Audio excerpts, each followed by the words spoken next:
প্রিয় বন্ধুরা, আজকের গল্পটা একটু অন্যরকম হতে চলেছে, তাই পুরো গল্পটা শোনার জন্য অনুরোধ রইল। আমার নাম রুহানা। বাবা মায়ের ইচ্ছায় মাদ্রাসায় পড়ালেখা করছি। ঈদের ছুটিতে বাড়িতে এসেছিলাম।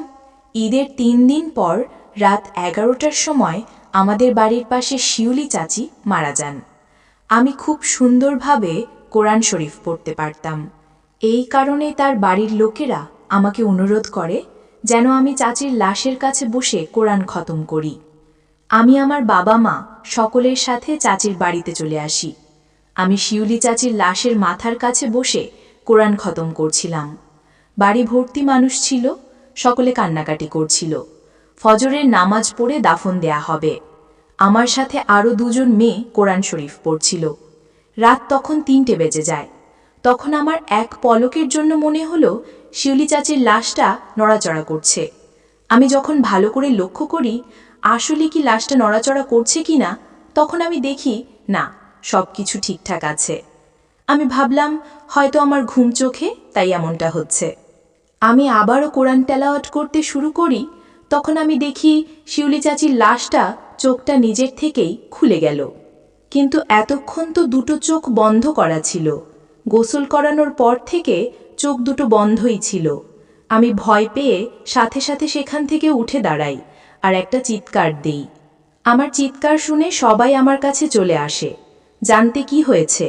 আমি সবাইকে বলি চাচির লাশটা নড়াচড়া করছে, তার চোখ ২টো খোলা। তখন আমার বাবা মা আর বাড়িতে থাকা সবাই যখন আবারও চাচির লাশের দিকে তাকায়, দেখতে পায় চোখ ২টো তো বন্ধ করা। আমিও তখন দেখতে পাই চোখ ২টি বন্ধ করা, কিন্তু কিছুক্ষণ আগে তো চোখ ২টি খোলা ছিল। আমি তখন সবাইকে বলি, আমার কথা যদি আপনাদের বিশ্বাস না হয় তাহলে আমার সাথে যে ২জন কোরআন শরীফ পড়ছে ওদেরকে জিজ্ঞাসা করেন, ওরাও হয়তোবা দেখেছে। তখন আমার বাবা মা আর সেই বাড়িতে উপস্থিত সকলে আমাকে বলেন, এই ঘরে তো তুমি ছাড়া আর কেউ নেই, তুমি কার কথা বলছো? আমিও তখন দেখি সে ঘরের সেই ২টি মেয়ে হঠাৎ করে উধাও হয়ে গেছে, কিন্তু কিছুক্ষণ আগে তো তারা আমার সাথে লাশের কাছে বসে কোরআন তেলাওয়াত করছিল। এই ঘটনা ঘটায় আমি অনেকটা বেশি ভয় পেয়ে যাই। আমি আমার বাবা মাকে বলি, আমার ভালো লাগছে না, চলো আমরা বাড়িতে চলে যাই। আমার মা বাবা আমাকে সেই বাড়ি থেকে আমাদের বাড়িতে নিয়ে আসে। ফজরের নামাজ পড়ে আমি শিউলি চাচির জন্য দোয়া করছিলাম, আল্লাহ পাক যেন তার সকল গুনাহ মাফ করে তাকে জান্নাতবাসী করেন, আমিন। ভোরের আলো ফুটতেই শিউলি চাচির লাশকে জানাজা পড়িয়ে বাড়ি থেকে নিয়ে যাওয়া হয় কবরস্থানের দিকে। আমি আমার বাড়ির বারান্দায় দাঁড়িয়ে দেখছিলাম, সকল আত্মীয় স্বজন কান্নাকাটি করছিল। তার লাশের খাটিয়ার পেছন পেছন দৌড়াচ্ছিল। এত কিছু ভেবে আমার চোখ আটকিয়ে যায় সেই ঘরের দিকে, যে ঘরে শিউলি চাচি থাকতেন, যে ঘরেই গতকাল রাতে তার লাশটা রাখা হয়েছিল আর আমি কোরআন তেলাওয়াত করছিলাম। সেই ঘরের দরজার পেছনে কেউ একজন দাঁড়িয়ে আছে। তার হাত ২টো বাইরে দিয়ে দেখা যাচ্ছে, তার পায়ের কিছু অংশ দেখা যাচ্ছে, আর দেখা যাচ্ছিল সে একটা সাধারণ শাড়ি পরে আছে যেটা বাতাসে উড়ছিল। আমি ভাবতে থাকি, সবাই তো কান্নাকাটি করে বাড়ি থেকে বের হয়ে গেল, তাহলে সে ঘরে কে দাঁড়িয়ে আছে? তখন সে তার হাত ২টো দিয়ে আমাকে ইশারার মাধ্যমে তার কাছে ডাকছিল। ঠিক তখনই আমার পেছন থেকে আমার ঘাড়ে হাত রাখল আমার মা। আমি ভয় লাফিয়ে উঠি। মা স্নেহের স্বরে বলল, কি রে, কি হয়েছে? রুহানা বলল, দেখো মা, শিউলি চাচির ঘরে এখনো কেউ আছে, দরজার পিছনই দাঁড়িয়ে আছে, আমাকে ডাকছে। মা যখন সেদিকে তাকায়, দেখে সেখানে কেউ নেই। মা বলল, তুই শুধু শুধু এগুলো ভাবছিস? আমরা তো জানি তুই শিউলি চাচিকে কত ভালোবাসতি, তার মরে যাওয়াটা হয়তো তুই মানতে পারছিস না, আর রাতে ঘুম কম হয়েছে এই কারণে উল্টাপাল্টা দেখছিস। আয় মা, ঘরে আয়। আমি মার সাথে ঘরে চলে আসি। দেখতে দেখতে 10 দিন কেটে যায়। আমার মাদ্রাসায় ফেরার সময় হয়ে যায়। আমি আমার বাবা মার কাছ থেকে বিদায় নিয়ে আমার মাদ্রাসায় চলে আসি। মাদ্রাসায় আমি আর আমার বান্ধবী নুসরাত এক ঘরেই থাকতাম। সেদিন রাতে আমি মাদ্রাসায় যখন আমার ঘরে ঘুমাচ্ছিলাম, গভীর রাতে আমার ঘুমটা ভেঙে যায় কান্নার শব্দ পেয়ে। আমি বিছানায় উঠে বসি, তখন আমি দেখতে পাই আমার দরজার কাছে একজন বসে আছে। আমি আমার বান্ধবী নুসরাতকে কয়েকবার ডাক দেই আর বলি, এই ঘরে কে এসছে দেখ তো। কিন্তু আমার বান্ধবী গভীর ঘুমে ছিল, এই কারণে আমার ডাক শুনতে পায় না।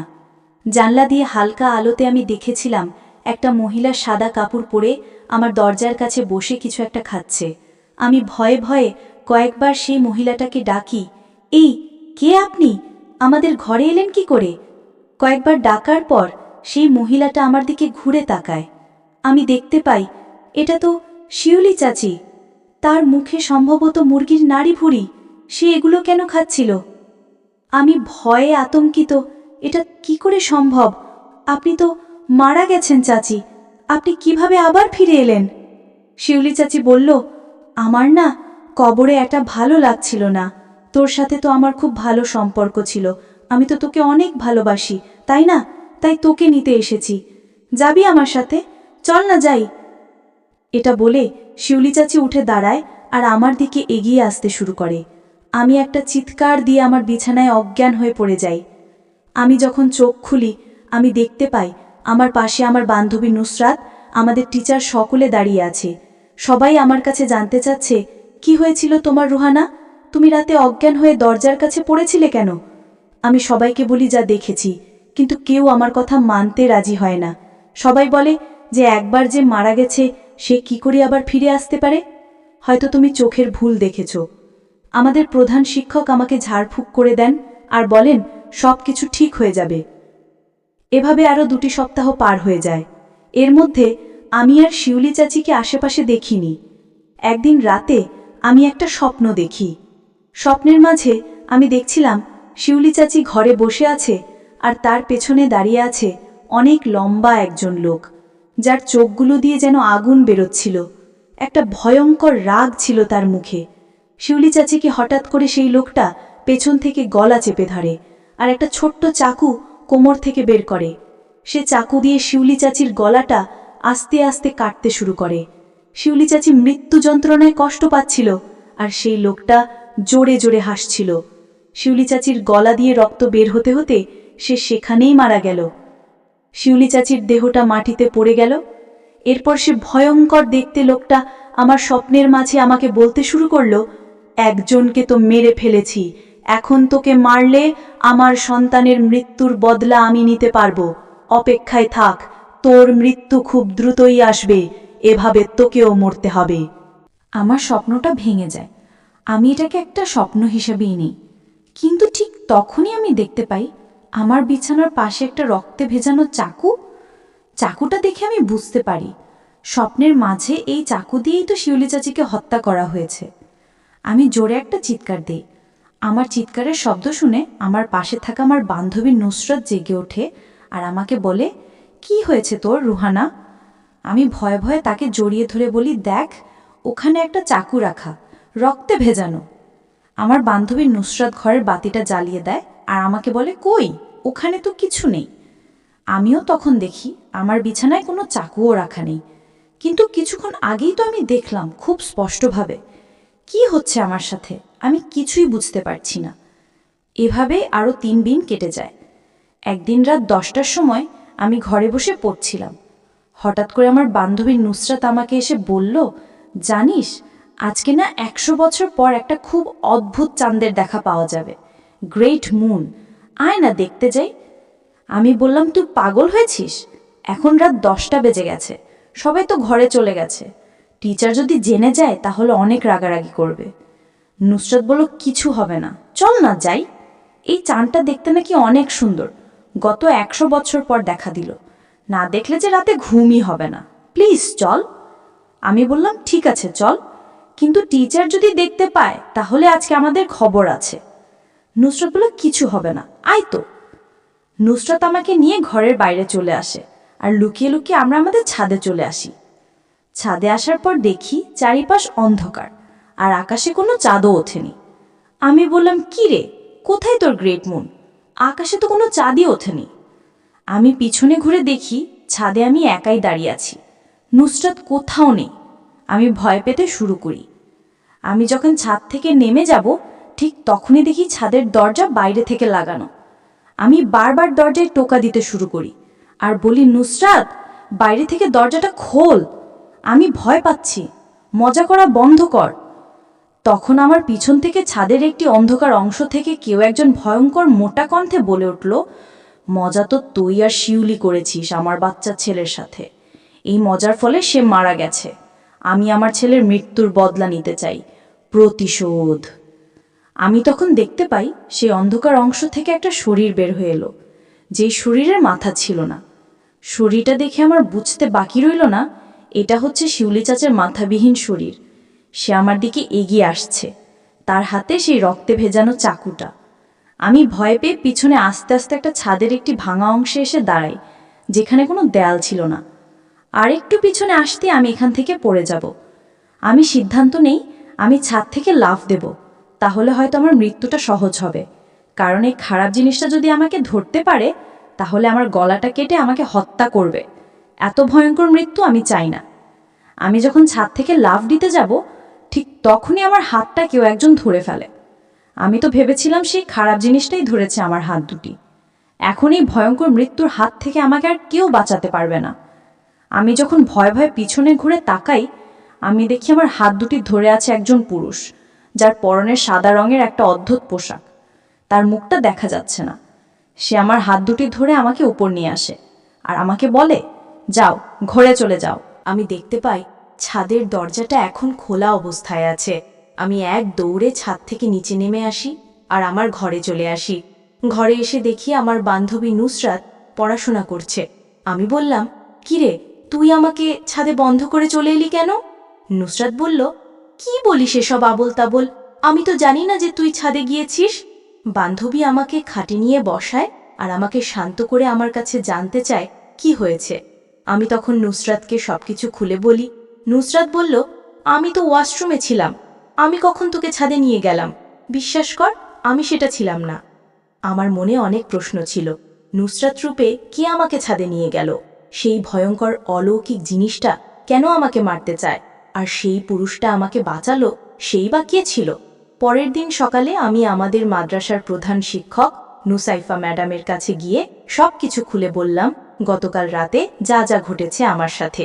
সবকিছু শুনে ম্যাডাম আমাকে বললেন, তোমাকে যে কালকে উদ্ধার করেছে সে আমার ভাই, আর তোমাকে যে ছাদে নিয়ে গিয়েছিল সে একটা খারাপ জিন। সে তোমাকে হত্যা করতে চায়। কেন করতে চায় আমি জানি না।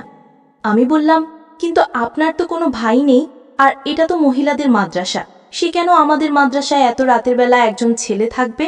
নুসাইফা ম্যাডাম বলল, সে আমার মায়ের পেটের ভাই না, কিন্তু তার সাথে আমার ভাই বোনের সম্পর্ক। আর সেও কোনো মানুষ না, সে একটা ইমানদার জিন। তার নাম হচ্ছে আশিক। সে আমার বাবার সাথে থাকতো। বাবা মরে যাওয়ার পরে সে সবসময় আমাকে নিজের বোনের মতো করে সব বিপদের হাত থেকে রক্ষা করেছে। সে আমাদের মাদ্রাসার আশেপাশেই থাকে। গতকাল হয়তো সে দেখেছে সেই খারাপ জিনটি তোমাকে মেরে ফেলতে চেয়েছে, তাই হয়তো তোমাকে বাঁচানোর জন্য সে হাজির হয়েছিল তোমার সামনে। রুহানা, ভয় নেই তোমার। আমার ভাই তোমার কোনো ক্ষতি করবে না। সে না থাকলে কালকে রাতে তোমাকে সেই খারাপ জিনটা মেরে ফেলতে পারত। আমি বললাম, আচ্ছা ম্যাম, সেই খারাপ জিনটা আমাকে মারতে চাই কেন? আমি তো তার কোনো ক্ষতি করিনি। নুসাইফা ম্যাডাম বলল, দেখো, আমি তো জানি না রুহানা, কিন্তু তুমি যদি জানতে চাও সবকিছু, আজকে তাহলে রাতে আমার ঘরে এসো। আমি তোমার সামনে আমার ভাইকে স্মরণ করব। আমার ভাই বলতে পারবে তোমার সাথে কি হচ্ছে, সেই জিনটা তোমাকে কেন মারতে চায়। আমি বললাম, ঠিক আছে ম্যাম, আজ রাতে আমি আপনার ঘরে আসব। আমার সত্যিটা জানতে হবে, কেন সে আমাকে মারতে চায়। সে প্রতিনিয়ত আমাকে ভয় দেখায়, এভাবে চললে তো আমি মারা যাব। নুসাইফা ম্যাডাম বলল, ঠিক আছে, আজ রাত 10টার সময় তুমি আমার ঘরে চলে এসো, আর এই বিষয়ে কাউকে কিছু বলতে হবে না। আমি ম্যাডামের কাছ থেকে বিদায় নিয়ে আমার ঘরে চলে আসি। সেদিন শরীরটা ভালো ছিল না, তাই আমি ক্লাসে না গিয়ে ঘরে ঘুমিয়েছিলাম। আমার বান্ধবী নুসরাত ক্লাসে ছিল। দুপুরের খাওয়া দাওয়া শেষ করে যখন আমি ঘুমিয়েছিলাম, কিছুক্ষণ পর আমার নিঃশ্বাস নিতে অনেক কষ্ট হচ্ছিল, যেন অনেক ভারী কিছু আমার বুকের উপরে কেউ একজন রেখে দিয়েছে। আমি চোখ খুলে তাকাই আর দেখতে পাই শিউলি চাচি আমার বুকের উপরে বসে আছে। একটি ভয়ঙ্কর হাসি দিয়ে আমার দিকে তাকিয়ে আছে। তার শরীর থেকে পচা মাংসের গন্ধ আসছিল। তার চোখের জায়গায় কোনো চোখ ছিল না। আমি চিৎকার করে বললাম, আল্লাহ, বাঁচাও আমাকে। এটা বলে যখন আমি চিৎকার দেই, সাথে সাথে আমার বুকের উপর থেকে শিউলি চাচি উধাও হয়ে যায়। আমি আর এ ঘরে ঘুমানোর সাহস করি না। আমি সাথে সাথে বের হয়ে আসি তাড়াতাড়ি। আমার শরীরটা অনেক শুকিয়ে গেছে। আমি ঠিকভাবে ঘুমাতে পারছি না, খেতে পারছি না। সব সময় মনে হয় শিউলি চাচির সে ভয়ানক রূপ আমার উপর ঝাঁপিয়ে পড়বে। দেখতে দেখতে রাত হয়ে আসে। রাত 10টার সময় আমি আমার প্রধান শিক্ষক নুসাইফা ম্যাডামের ঘরে যাই। ম্যান আমাকে নিয়ে তার ঘরে বসান আর তার ঘরের লাইটটা বন্ধ করে দেন। নুসাইফা ম্যাডাম আমাকে বললেন, তুমি তাকে দেখে ভয় পাবে না। তুমি তো গতকাল রাতেও আমার ভাইকে দেখেছ। সে কোনো ক্ষতি করবে না তোমার। পুরো ঘর অন্ধকার। আমি আর নুসাইফা ম্যাম চুপ করে বসে আছি। কিছুক্ষণ পর আমাদের নাকে খুব সুন্দর একটা মিষ্টি আতরের ঘ্রাণ ভেসে আসে আর আমাদের ঘরের দরজাটা নিজে থেকে খুলে যায়। সেই ভেতরের ঘরে প্রবেশ করে গতকাল রাতে আমাকে যে বাঁচিয়েছিল সে অদ্ভুত সাদা রঙের পোশাক পরা জিন আশিক। সে আমাদের ঘরে এসে খুব সুন্দরভাবে আমাদের দুজনকে সালাম দেয়। আমরা তার সালামের উত্তর নিই। নুসাইফা ম্যাডাম আশিককে বলে, ভাই আশিক, তোমার কাছে একটা সাহায্য চাই। আশিক বলল, আমি জানি তো রুহানার বিষয়ে কথা বলতে চাও, তাই তো আপু? নুসাইফা ম্যাডাম বলল, হ্যাঁ, এ বিষয়েই কথা বলতে চাই। এখন বলো তো ভাই, সেই জিনটা আসলে কেন রুহানাকে মারতে চায়? তখন সেই জিনটি বলতে শুরু করে কেন সেই খারাপ জিনটা রুহানার পেছনে লেগেছে। আশিক বলল, দেখো, শুধু রুহানা না, তাদের গ্রামের শিউলি চাচিকেও সেই জিনটা হত্যা করেছে। কারণ হচ্ছে শিউলি চাচি আর রুহানা, তারা দুজনেই দায়ী তার ছেলের মৃত্যুর জন্য। ঘটনাটা আজ থেকে প্রায় 6 মাস আগের। একটা জিন, তার নাম ছিল হামজান, সে তার স্ত্রী আর তাদের আদরের সন্তান হামিমকে নিয়ে রুহানাদের বাড়ির পাশেই থাকত। তারা ভালো জিন ছিল না, তারা অন্যান্য সাধারণ মানুষের ক্ষতি করতে চাইতো সবসময়। একদিন হামজান ও তার স্ত্রী তাদের বাড়ি ছেড়ে পাশের গ্রামে একটা কাজে গিয়েছিল। তাদের একমাত্র সন্তান হামিম বাসায় ছিল। সেই দিন সন্ধ্যার সময় শিউলি চাচি তাদের রান্নাঘরে বসে তেলের পিঠা ভাজছিল। রুহানার সাথে শিউলি চাচির খুব ভালো সম্পর্ক ছিল। রুহানা শিউলি চাচির বাড়িতে আসে আর সে রান্নাঘরে বসে তার সাথে গল্প করতে শুরু করে। বাড়ির পাশে বটগাছের উপরে বসেছিল সে হামজানের ছেলে হামিম। সে যখন দেখল গরম গরম তেলের পিঠা ভাজা হচ্ছে, সে লোভ সামলাতে পারল না। সাথে সাথে একটা কালো বিড়ালের রূপ ধরে তেলের পিঠা খাওয়ার জন্য সেই রান্নাঘরের কাছে গিয়ে ম্যাও ম্যাও বলতে শুরু করলো।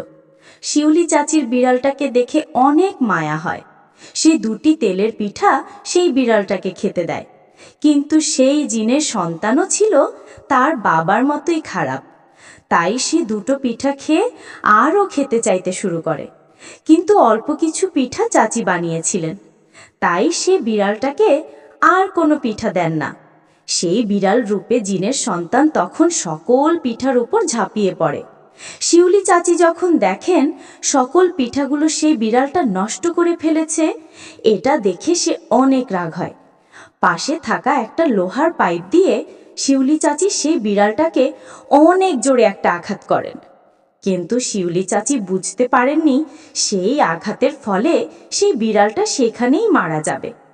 চাচি যখন দেখলেন বিড়ালটা মারা গেছে, এটা দেখে তার মন অনেক খারাপ হলো। রুহানা চাচিকে বলল, চাচি, এটা কি করলে? বিড়ালটা কত ছোট ছিল। তাকে মারাটা কি উচিত হয়েছে? শিউলি চাচি রুহানাকে বলল, আমি তো বিড়ালটাকে ইচ্ছে করে মারতে চাইনি। দেখতে তো পেলি সে সকল পিঠাগুলো নষ্ট করে ফেলেছে। আমি তো বুঝতেই পারিনি সে মারা যাবে। এখন যা, বিড়ালটাকে ফেলে দিয়ে আয়। সে জিনের বাবা হামজান যখন বাড়িতে ফিরে এসে দেখে তার ছেলেকে শিউলি মেরে ফেলেছে আর তার সাথে রুহানা ছিল, তখন সে অনেক রেগে যায় আর তার ছেলের মৃত্যুর প্রতিশোধ নেয়ার জন্য তাদের পেছনে লেগে যায়। সে জিনটা শিউলি চাচিকে তো মেরে ফেলেছে, এখন রুহানার পেছনে লেগেছে। নুসাইফা ম্যাডাম বলল, তাহলে এখন কি করতে পারি? এই মেয়েটিকে সেই খারাপ জিনের হাত থেকে কিভাবে বাঁচাবো ভাই? কি করলে সে খারাপ জিনটা তার পিছু ছেড়ে দেবে? আশিক বলল, আজ রাতে একটা আসন পেতে বসতে হবে। সেই আসনের মাধ্যমে তাকে স্মরণ করতে হবে।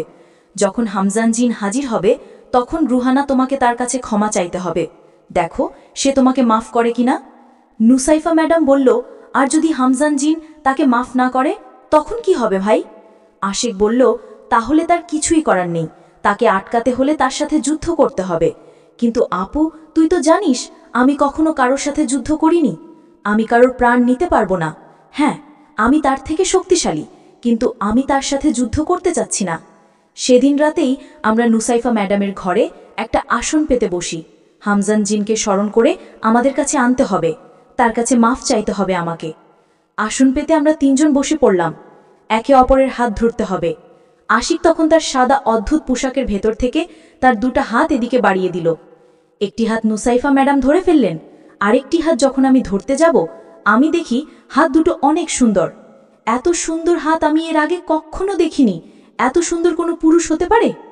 আমি মনে মনে ভাবছিলাম, যার হাত এত সুন্দর তার চেহারাটা আল্লাহ জানে কত সুন্দর। নুসাইফা ম্যাম আমার মুখের দিকে তাকিয়ে আমার মনের কথা বুঝতে পারেন আর আমাকে বলেন, তুমি যেমনটা ভাবছো ঠিক তেমনটাই। আমার ভাইয়ের চেহারা মাশাআল্লাহ অনেক সুন্দর, কিন্তু সে কাউকে তার চেহারা দেখাতে চায় না।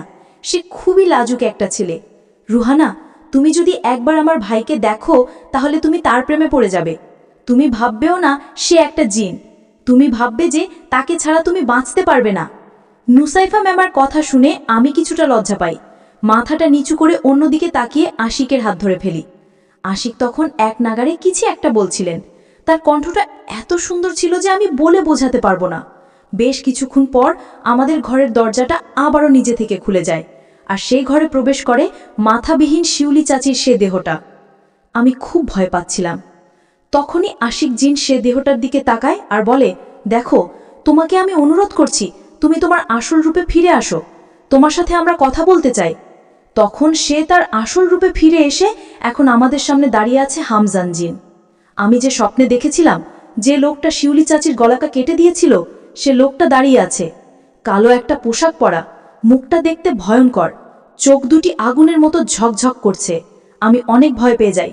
কিন্তু নুসাইফা ম্যাম আমাকে বলেন, তুমি তার কাছে মাফ চাও। আমি তখন দুই হাত জোর করে সেই জিনটার কাছে মাপ চাই আর বলি, দেখুন, আমি তো আপনার সন্তানকে হত্যা করিনি, হত্যা করেছে শিউলি চাচি, সেটাও না জেনে। আমাকে মাফ করে দেন, আমার জীবন ভিক্ষা দেন, আমি তো কিছু করিনি। তখন হামজান নামক সেই জিনটা জোরে জোরে হাসতে শুরু করে। হামজান ভয়ঙ্কর হাসি দিয়ে বলে, মাফ? কোনো মাফ নেই রে। তুই জানিস, আমাদের বংশের প্রত্যেকটা পুরুষের একটি করে সন্তান হয়ে থাকে। আমি আর চাইলেও কখনো বাবা হতে পারবো না। তুই আমার বংশটাকে এখানেই শেষ করে দিলি। কি করে তোকে মাফ করব বল? তুই কোনো মাফ পাবি না রে। তুই শুধু তোর মৃত্যুর অপেক্ষায় থাক। যেভাবে তোকে স্বপ্নে দেখেছিলাম সেভাবেই তোকে হত্যা করব।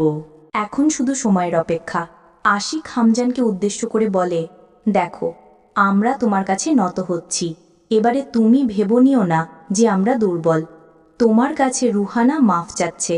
সে তো জানতো না তোমার ছেলে বিড়াল রূপে সেখানে হাজির হবে, আর সে তো তাকে হত্যাও করেনি। হামজান বলল, আমি আমার প্রতিশোধ না নিয়ে থামব না। এখন যদি তুমি তাকে উদ্ধার করতে পারো আমার হাত থেকে, তাহলে করে দেখাও। কিন্তু আমার ভেতরে যতক্ষণ প্রাণ আছে ততক্ষণ আমি আমার ছেলের হত্যার প্রতিশোধ নিবই। এটা বলেই সে ঘর থেকে অদৃশ্য হয়ে চলে যায়। আমরা সকলেই চিন্তায় ভেঙে পড়ি, এখন কি করব? আশিক বলল, হামজান জিনের একমাত্র আদরের একটা ছোট বোন আছে। সে তাকে অনেক ভালোবাসে। তার নাম হচ্ছে সোহানা পরী। সে তার ভাইয়ের মতো খারাপ না, সে অনেক ভালো একটা পরী। সব সময় আল্লাহ পাকের ইবাদত করে আর মানুষের উপকার করে। সে তার ভাইকে অনেকবার দিনের পথে আনতে চেয়েছিল, কিন্তু সে যখন দেখল তার ভাই আর কোনোভাবেই ভালো হবে না, তখন সে তার ভাই ভাবি সকলকে ছেড়ে দূরে গিয়ে নিজের মতো করে থাকতে শুরু করে। এখন একটা রাস্তা আছে, তার বোনকে আমার ভালোবাসার ফাঁদে ফেলতে হবে। আমি যে করেই হোক তার বোনকে আমার প্রেমে পাগল করব। তাহলে সে হামজান জিন আমার কথা শুনবে, আর যদি সে আমার কথা না শোনে তাহলে আমি তার বোনকে ছেড়ে চলে যাব। তখন তার বোন অনেক কষ্ট পাবে, আর হামজান জিন তার বোনের চোখের পানি কোনোভাবেই সইতে পারবে না, আর এটার জন্য তুমি আমাকে সাহায্য করবে রুহানা। রুহানা বলল, আমি কি করে সাহায্য করব আপনাকে? আশিক বলল, তুমি একটা মেয়ে, তুমি আমার সাথে থাকলে আরেকটি মেয়ের মনের কথা সহজে বুঝতে পারবে। হ্যাঁ, আমি মানছি সোহানা একটা পরী, কিন্তু পরী হলেও সে তো একটা মেয়ে জাতি, তাই না? এটা ছাড়া তোমার বাঁচার আর কোনো রাস্তা আমি দেখছি না। এখন একান্তভাবে সকল কিছু তোমার হাতে। তুমি যদি মরতে চাও তাহলে অপেক্ষা করো, দেখবে হামজান জিন তোমাকে সেই ভয়ঙ্কর মৃত্যুটা দিতে চলে আসবে। আর যদি বাঁচতে চাও তাহলে আমার কথা মতো চলো, আমি যা যা বলি শোনো, তাহলে আমি তোমাকে বাঁচাতে পারবো। নুসাইফা ম্যাডাম বলল, আমার ভাই তোমার ভালো চায়, সে তোমাকে বাঁচানোর জন্যই এত কিছু করছে, তাই তুমি তাকে সাহায্য করো। রুহানা বলল, ঠিক আছে, আমি রাজি আছি, আমাকে কি করতে হবে বলেন? আশিক বলল, আজকে রাত তো শেষ হয়ে গেল, আগামীকাল রাতে তোমাকে নিয়ে আমি সেই হামজান জিনের বোনের সাথে দেখা করতে যাব। রুহানা বলল, ঠিক আছে, আমি তোমাকে সাহায্য করব, বলুন আমাকে কি করতে হবে? আশিক বলল, আজকে রাত তো শেষ হয়ে গেল, কালকে রাতে তোমাকে নিয়ে আমি যাব সেখানে যেখানে আছে হামজান জিনের বোন। এখন তাহলে আমি আসি, তোমার এখন শুধু সময়ের অপেক্ষা, সাথে কালকে দেখা হবে। এটা বলে আশিক জিন সেখান থেকে বিদায় নিয়ে চলে গেল। নুসারফা ম্যাডাম বলল, তুমি আজকে রাতে আমার সাথেই থেকো। আমি ম্যাডামের সাথে তার বিছানায় ঘুমিয়ে পড়ি। নুসাইফা ম্যাডাম বলল, তুমি কি ভয় পাচ্ছ রুহানা? রুহানা বলল, হ্যাঁ ম্যাম, অনেক ভয় পাচ্ছি, জানি না কি হবে আমার সাথে। নুসাইফা ম্যাডাম বলল, ভয় পাওয়ার কোনো দরকার নেই, আমার ভাই যতক্ষণ তোমার সাথে আছে তোমার কোনো ক্ষতি করতে দেবে না সে। সকালে ঘুম থেকে উঠে আমি নুসাইফা ম্যামের সাথে নাস্তা করে ক্লাসে চলে যাই। রাত নামতে আমি চলে যাই ম্যাডামের ঘরে। ম্যাডাম আর আমি ঘরে বসেছিলাম। আমি দেখি ম্যাডাম কিছু চাল হাতে নিয়ে সেই চালের উপরে কিছু দোয়া পড়ে দরজার কাছে ছিটিয়ে দিল। আমি ম্যাডামের কাছে কারণটা জানতে চাইলাম, সে এমন কেন করল? নুসাইফা ম্যাডাম বলল, আমি এমনটা এই কারণে করলাম যেন সেই খারাপ হামজান জিন আমাদের ঘরে প্রবেশ না করতে পারে। ঘরের বাতি বন্ধ করে অন্ধকারে ম্যাম আর আমি বসে আছি, একে অপরের সাথে গল্প করছিলাম। নুসাইফা ম্যাম আমাকে বলছিলেন, তুমি একটু আমার ভাইটাকে দেখে রেখো, জানি না সেই পরীটা আমার ভাইয়ের সাথে কি করবে। আমার ভাইটা যে অনেক লাজুক, সে কখনোই কোনো মেয়ের সাথে ঠিকভাবে কথা বলতে পারে না। তুমি তার সাথে আছো, এজন্যই আমার কিছুটা সাহস হচ্ছে। তুমি আমার ভাইটাকে দেখিয়ে রেখো, তার মনের কথাগুলো তুমি সে সোহনা পরীটাকে বলে দিও। রুহানা বলল, ম্যাম আপনি চিন্তা করবেন না, সে তো আমার জন্য এত কিছু করছে। আমি অবশ্যই আমার সর্বস্ব দিয়ে চেষ্টা করব সেই পরীটাকে তার ভালোবাসার ফাঁদে ফেলার জন্য। আমি আর ম্যাম যখন কথা বলছিলাম, হঠাৎ করেই আমাদের নাকে আবারও সেই মাংস পচা দুর্গন্ধ আসতে শুরু করে। ঠিক তখনই দরজার বাইরে কেউ টোকা দিয়ে বলছিল, আপু আমি চলে এসেছি, দরজাটা খোলো। আমি তো ভাবি আশিক চলে এসেছে। আমি যখন দরজাটা খুলতে যাব ঠিক তখনই আমার পেছন থেকে আমার হাত দুটো ধরে ফেলেন নুসাইফা ম্যাম। নুসাইফা ম্যাডাম বলল, দাঁড়াও, আগে পরীক্ষা করে দেখি এটা কি আসলেই আশিক নাকি সেই খারাপ জিনটা।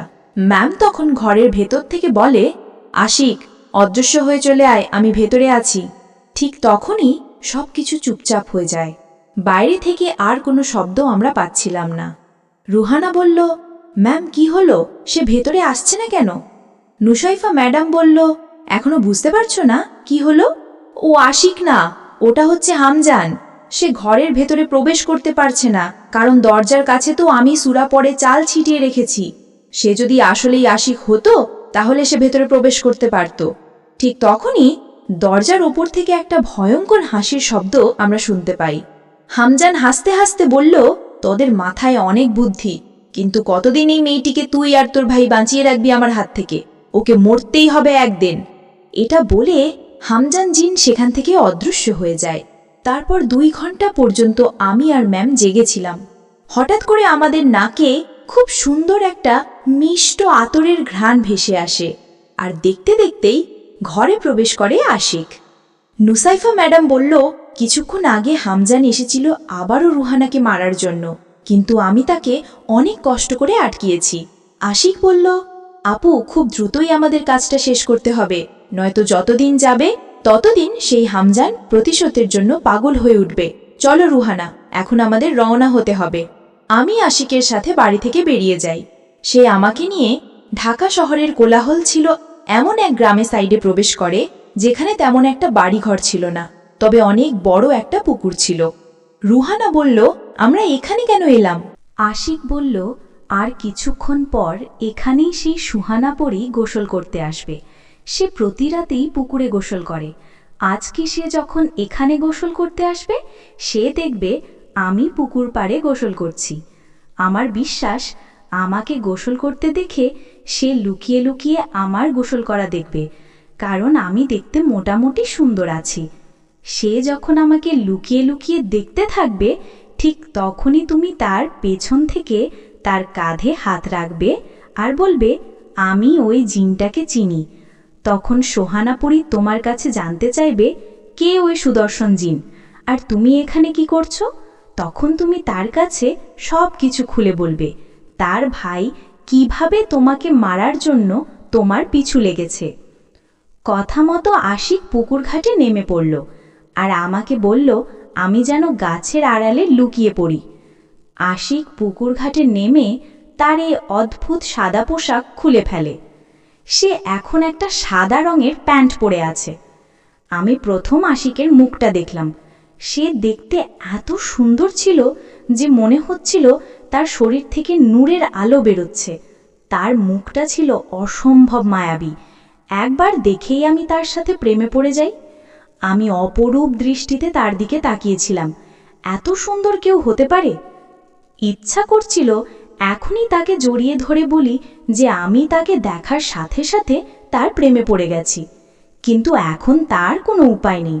আর কিছুক্ষণ পরে সোহানা পরীর সাথে আমাকে তার প্রেম করে দিতে হবে।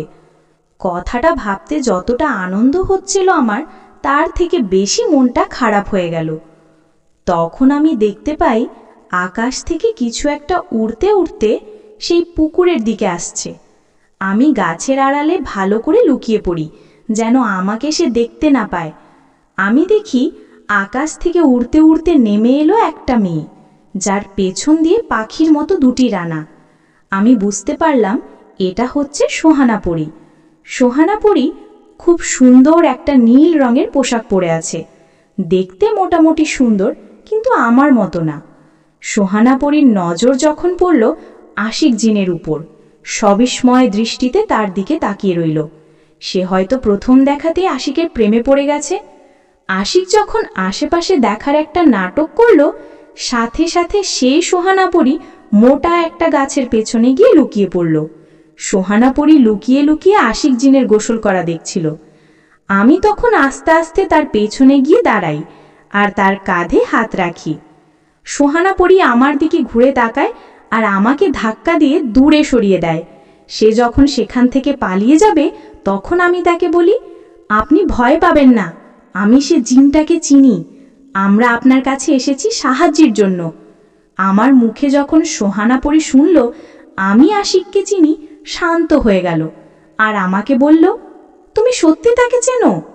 আমি তার চেহারা দেখে বুঝতে পারি সে কতটা পাগল হয়ে গেছে প্রথম দেখাতেই আশিককে। রুহানা বলল, হ্যাঁ, আমি তাকে চিনি। আমি তার সাথে আপনার কথা বলিয়ে দিতে পারবো, কিন্তু আপনাকে কথা দিতে হবে আপনি আমাদেরকে সাহায্য করবেন। সোহানা পরী বলল, ঠিক আছে, আগে তো তার সাথে আমাকে কথা বলিয়ে দাও। রুহানা বলল, আসুন আমার সাথে, আমি এখনই আপনার সাথে তার পরিচয় করিয়ে দিচ্ছি। আমি সোহানা পরীকে নিয়ে সে পুকুর ঘাটে উঠে আসি। পরীটার চোখ মুখে ছিল অনেক লজ্জা। এমনি হয় কোনো মেয়ে মানুষ যদি তার ভালোবাসার মানুষের সামনে যায়, তাহলে তার বুকের ভেতর ধুকধুক করে, চোখ মুখে লজ্জার ছাপ ভেসে ওঠে। আমি আশিককে দূর থেকে ডাকি আর বলি, আশিক, এদিকে আসো, তোমার সাথে কে দেখা করতে এসছে দেখো। আশিকের গোসল শেষ হয়ে গেছে। সে তার সাদা রঙের অদ্ভুত পোশাকটা পরে উপরে চলে আসে। আমি তার সাথে সোহানা পরীর পরিচয় করিয়ে দিই। আশিক সোহানা পরীর দিকে তাকিয়ে বলল, আমরা তো আপনার কাছে এসেছি, আমাদের অনেক সাহায্যর দরকার। সোহানা পরী মাথা নিচু করে লাজুকভাবে বলল, হ্যাঁ, সুদর্শন জিন আশিক, বলুন কি সাহায্য করতে পারি আপনাদের? আশিক তখন ইশারার মাধ্যমে আমাকেই সকল কিছু বলতে বলে। আমি তখন সুহানা পরীকে সকল কিছু খুলে বলি। রুহানা বলল, দেখুন, আমি তো আপনার ভাইয়ের ছেলেকে হত্যা করিনি, হত্যা করেছিল শিউলি চাচি, আর তাকে আপনার ভাই মেরে ফেলেছে। এখন আমাকে মারতে চাচ্ছে। আপনি দয়া করে আমাকে সাহায্য করুন। সোহানা পরী সব কিছু শুনে আমাকে বলল, ঠিক আছে, আমি তোমাকে সাহায্য করব। আমার ভাইকে এর আগে আমি আরও অনেকবার ভালো হতে বলেছি, কিন্তু সে আমার কোনো কথা শুনে না। এখন একটা নিষ্পাপ মেয়েকে হত্যা করতে যাচ্ছে। না, এমনটা আমি হতে দিব না। আগামীকাল এখানেই আমার সাথে দেখা করো। আমি তোমাদেরকে নিয়ে আমার ভাইয়ের সাথে দেখা করতে যাব, আর তাকে বুঝিয়ে বলবো যেন সে তোমার কোনো ক্ষতি না করে। এখন তাহলে আমি আসি। আশিক বলল, কেন, গোসল করবেন না আপনি? সোহানা পরী বলল, না, আজকে আর গোসল করব না, আমি বাড়িতে গিয়ে গোসল করে নেব। আর হ্যাঁ, আপনি কিন্তু দেখতে মাশাল্লাহ অনেক সুন্দর। আপনার মতো এত সুদর্শন একটা জিন আমার সাথে কথা বলছে, এটা তো আমার সৌভাগ্য। আশিক বলল, আরে না, আমি অতটা সুদর্শন না। প্রশংসা করার জন্য ধন্যবাদ। আপনার সাথে কথা বলে আমার অনেক ভালো লাগলো। তাহলে এখন আমরা আসি। আগামীকাল এখানেই আপনার সাথে দেখা হবে, আর আমার বিশ্বাস আপনি আপনার ভাইকে বোঝাতে সক্ষম হবেন। তাদের এসব ভালোবাসার কথা শুনে আমার শরীরটা জ্বলে যাচ্ছিল। কেন জানি না অনেক হিংসা হচ্ছিল। মনে হচ্ছিল আশিক জিন শুধুই আমার, আর কারণ না সে। সোহানা পরী আমাদের থেকে বিদায় নিয়ে আবারও আকাশপথে উঠতে উঠতে তার বাড়িতে চলে গেল। সোহানা পরী চলে যাওয়ার পর আশিক আমাকে বলে, তোমার কি মনে হলো রুহানা, সে কি আমার প্রেমে পড়েছে? আমার অনেক রাগ হচ্ছিল। কেন এমনটা হচ্ছিল আমি জানি না। আমি রেগে গিয়ে আশিককে বলি, এই কথা তাকে গিয়ে জিজ্ঞাসা করো, আমি জানি না। আমি মাদ্রাসায় যাব, চলুন। আশিক আমার কথা শুনে আর কোনো কথা বলে না, একেবারে চুপ থেকে আমাকে মাদ্রাসায় নিয়ে আসে। মনে হয় আমার রাগ দেখে ভয় পেয়েছে। আমার ঝাড়ি খেয়ে আশিক আমাকে নিয়ে মাদ্রাসায় ফিরে আসে। আশিক বলল, যাও তাহলে রুহানা, কিন্তু আজকে তুমি তোমার ঘরে ঘুমিও না। দেখা যাবে শেষ রাতে যদি আবারও সেই জিনটা তোমার ওপর ঝাঁপিয়ে পড়ে। তাই বলছি, আমার আপুর সাথে আজকের রাতটা ঘুমাও। তুমি যে করেই হোক আজকের রাতটা আমাদের নিরাপদভাবে পার করতে হবে। আমি তার উপর অনেক রাগ করেছিলাম, তাই আমি তার কোনো কথার উত্তর দিলাম না। সোজা মাদ্রাসার ভেতরে চলে আসি। নিজে নিজেই কথা বলছিলাম, কিভাবে নিজেকে অনেক সুন্দর। হ্যাঁ, মানছি সে দেখতে সুন্দর, তাহলে আমাকে অবহেলা করে? আমার মতো কেউ তাকে ভালোবাসবে? কথা বলতে বলতে নুসাইসা ম্যামের ঘরে চলে আসি। ম্যাম আমাকে দেখে বলেন, কি রুহানা, তোমার যে কাদের জন্য গিয়েছিলে সেই কাজটা কি হলো? রুহানা বলল, আমাকে কেন জিজ্ঞাসা করছেন? আপনার আদরের ছোট ভাইকে জিজ্ঞাসা করেন না, আমি জানি না কিছু। আমাকে এভাবে রেগে থাকতে দেখে এবং কথা বলতে দেখে ম্যাম আমার মনের কথা বুঝতে পারেন। নুসাইফা ম্যাডাম বললেন, হ্যাঁ, বুঝতে পেরেছি, তুমি আমার ভাইয়ের মুখটা দেখেছ। আমি তো আগেই বলেছিলাম আমার ভাই দেখতে অনেক কিউট, তুমি দেখলেই তার প্রেমে পড়ে যাবে। এখন তোমার মনের কথা তুমি তাকে বলতে পারছো না, এই কারণে আমার উপর রাগ দেখাচ্ছ। ভুলে যেও না, আমি তোমার ম্যাম হই, তাছাড়া তোমার থেকে বড়। রুহানা লজ্জিত হয়ে বললেন, মাফ করবেন ম্যাম, আসলে রাগের মাথায় কি থেকে কি বলে ফেলেছি, কিছু মনে করবেন না। নুসাইফা ম্যাডাম বলল, ঠিক আছে, এত রাগ করতে হবে না, আমি তোমার হয়ে আমার ছোট ভাইয়ের সাথে এ বিষয়ে কথা বলবো। নুসাইফা ম্যামের মুখে এই কথা শুনে আমার মনটা ভালো হয়ে যায়। আমি বললাম, সত্যি ম্যাম, আপনি আমার ভালোবাসার কথা তাকে জানাবেন? নুসাইফা ম্যাডাম বলল, হ্যাঁ, জানাবো, কিন্তু এখন এখন তোমার জীবনে ঝুঁকি আছে। কেন বুঝতে পারছো না? বাচ্চাদের মতো করো না, আগে এই বিপদটা কাটুক, তারপর না হয় এই বিষয়ে কথা বলবো। এখন বলো তো রুহানা, তোমরা কি সেই সোহানা পরীর সাথে দেখা করতে পেরেছ? রুহানা বলল, হ্যাঁ ম্যাম, আমাদের সাথে তার দেখা হয়েছে। সে বলেছে আগামীকাল রাতে তার ভাইয়ের কাছে আমাকে আর আশিককে নিয়ে যাবে।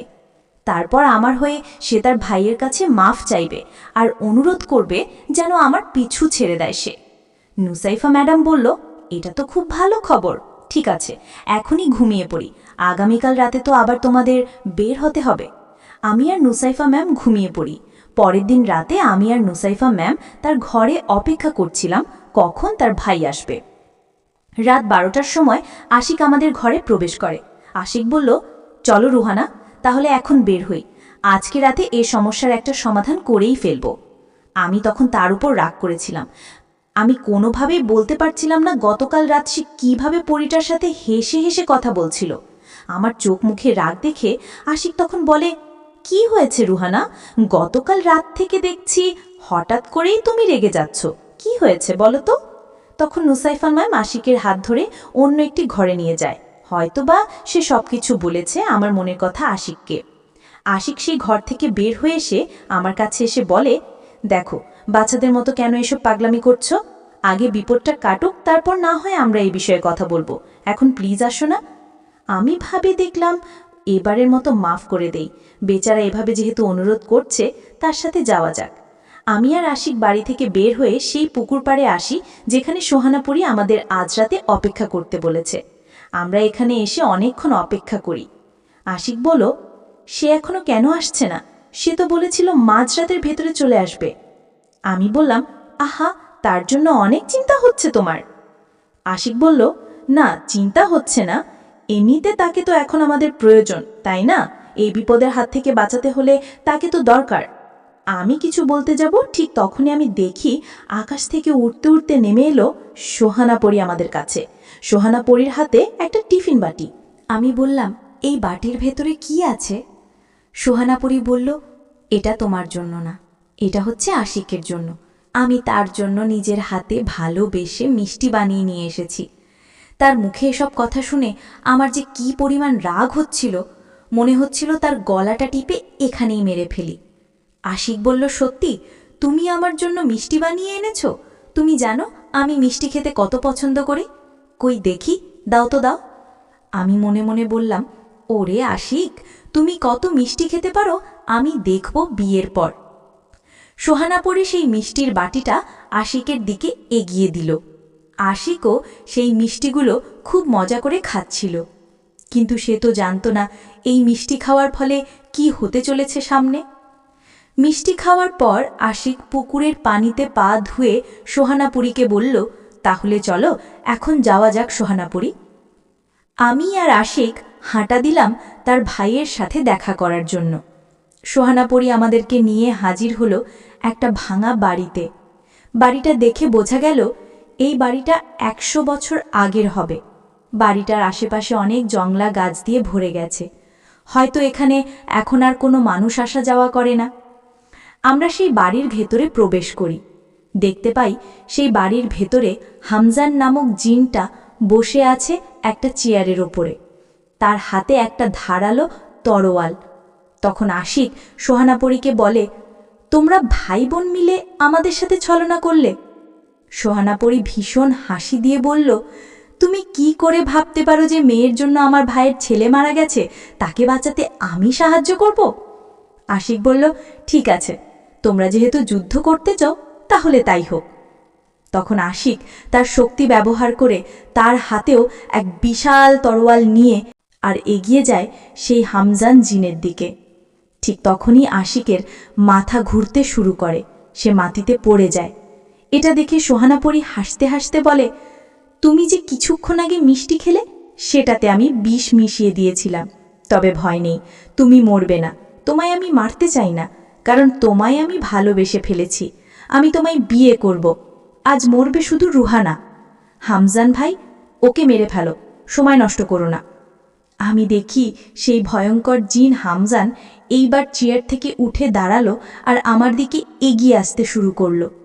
তখন আশিক আমাকে বলল, এখান থেকে পালিয়ে যাও রুহানা, যাও। আমি সে বাড়ি থেকে বের হয়ে আসি আর দৌড়াতে শুরু করি। আমার পেছন পেছন হামজান জিন সেও দৌড়াতে শুরু করে। একটা সময় সে আমাকে ধরে ফেলে আর আমায় এক ধাক্কা দিয়ে মাটিতে ফেলে দেয়। হামজান বলল, আজ আমার প্রতিশোধ শেষ হবে। এটা বলে সে তলোয়ার দিয়ে আমাকে জবাই করতে আসে। আমি ভয়ে আমার চোখ বন্ধ করে ফেলি। কয়েক সেকেন্ড পর আমি যখন চোখ খুলে তাকাই, তখন আমি দেখি আমার পাশে পড়ে আছে মাথাবিহীন হামজান জিনের শরীরটা, আর আমার থেকে কিছুটা দূরে পড়ে আছে তার মাথাটা। আর আমার সামনে দাঁড়িয়ে আছে আশিক। আমি আশিককে জড়িয়ে ধরে কান্না করে ফেলি। আশিক বলল, আরে পাগলি, সব ঠিক আছে, তোমার কিচ্ছু হবে না, আমি তো আছি। আমি বললাম, তুমি তো সেই বিষ খেয়ে দুর্বল হয়ে পড়েছিলে, তাহলে হামজান জিনকে মারলে কি করে? আশিক বলল, আসলে আমি আগেই সোহানাপরীর উপর সন্দেহ করেছিলাম। আমি সে মিষ্টিগুলো খেয়েছিলাম, তবে পুকুরের পানিতে হাত ধুতে গিয়েছিলাম, তখন বমি করে পেট থেকে সব মিষ্টি বের করে ফেলি। রুহানা বলল, তাহলে সোহানাপরী, তাকেও কি মেরে ফেলছো নাকি? আশিক বলল, না, তাকে আমি মারিনি, কিন্তু সাবধান করে দিয়েছি, আবার যদি কখনো সে তোমার কাছে আসে বা প্রতিশোধ নিতে চায় তাহলে তাকেও মেরে ফেলব। এখন তোমার উপর থেকে সকল বিপদ চলে গেছে। তাছাড়া আমি তো তোমার কাছে আছি, আমার ভালোবাসার মানুষকে মারবে আর আমি কি তাকিয়ে তাকিয়ে দেখব নাকি? আমি বললাম, তার মানে তুমি আমাকে ভালোবাসো?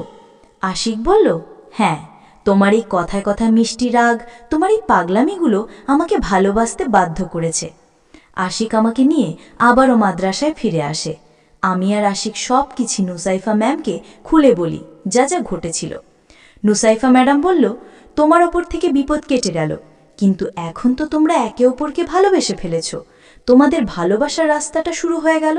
কিন্তু এই পথ কোথায় গিয়ে শেষ হবে রুহানা? তোমার বাবা মা কখনোই কি আমার এই মিষ্টি ভাইটাকে মেনে নেবে? রুহানা বলল, বাবা মা মানুক বা না মানুক, আমি কিন্তু আপনার ভাইকে এত সহজে ছাড়ছি না। আমি বিয়ে করলে আপনার ভাইকেই করব। সেদিনের পর থেকে আমাদের ভালোবাসার রাস্তা শুরু হয়ে যায়। দোয়া করবেন যেন আমরা একে অপরের সাথে সারা জীবন এভাবেই থাকতে পারি। প্রিয়, গল্পটি কেমন লাগলো অবশ্যই কমেন্ট করে জানাবেন, আর এরকম ধরনের গল্প পেতে হলে আমাদের চ্যানেলটি সাবস্ক্রাইব করে আমাদের পাশেই থাকবেন। ধন্যবাদ। দেখা হবে পরবর্তী কোনো গল্পে।